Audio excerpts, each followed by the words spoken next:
Hello అండి, doctor Srinath Devulapalli చిన్నారి పిల్లల హాస్పిటల్ మహబాద్.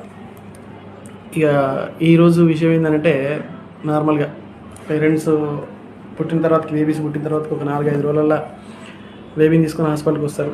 వచ్చిన తర్వాతకి కొంచెం చూసినప్పుడు బేబీ కొద్దిగా ఎల్లో కనిపిస్తుంది. అమ్మ పిల్లలకి కొంచెం జాండీస్ వచ్చిందమ్మా, ఇది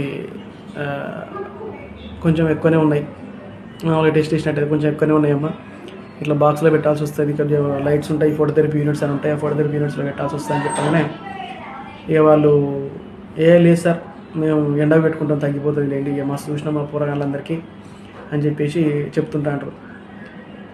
అయితే మీకు ఒక విషయం అర్థం కావాలండి, నార్మల్గా ఫోటోథెరపీ యూనిట్స్కి పెద్ద కథ ఉంటుంది. అంటే సైంటిఫికల్గా చాలా రీజన్స్ ఉంటాయి. అది పెట్టితే ఒక లైట్కి ఒక బ్లూ లైట్ ఉంటుంది, దానికి ఒక సర్టెన్ వేవ్ లెంగ్త్తో పడాలి లైట్లో, అప్పుడే కామెర్లు తగ్గుతాయండి. అంతేగాని ఈ పొద్దున సూర్యుడు చూపించడం వలనో, సాయంత్రం సూర్యుడు చూపించడం వలనో, ఎండకు చూపించడం వలనో, లేక ఇంటికాడ బుగ్గలు పెట్టుకోవడం వలన తగ్గదండి. అది దయచేసి ఇది మీరు గమనించాలి.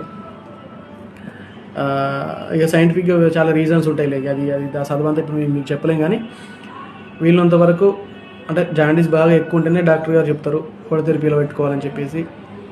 ఓకే, సో మీరు మరి లైట్ కింద మీరు నార్మల్గా సూర్యుని చూపిస్తే తగ్గదంటే సూర్యుని చూస్తే ఓన్లీ విటమిన్ డి వస్తుందండి, అంతే తప్ప మీకు జాండీస్ తగ్గదు. సో దయచేసి నెక్స్ట్ టైం ఎప్పుడైనా డాక్టర్ విజిట్ అయినప్పుడు ఒకవేళ ఫోటోథెరపీ అవసరం పడుతుందని చెప్పినప్పుడు వీళ్ళంత వరకు ప్రిఫర్ చేసే ప్రయత్నం చేయండి.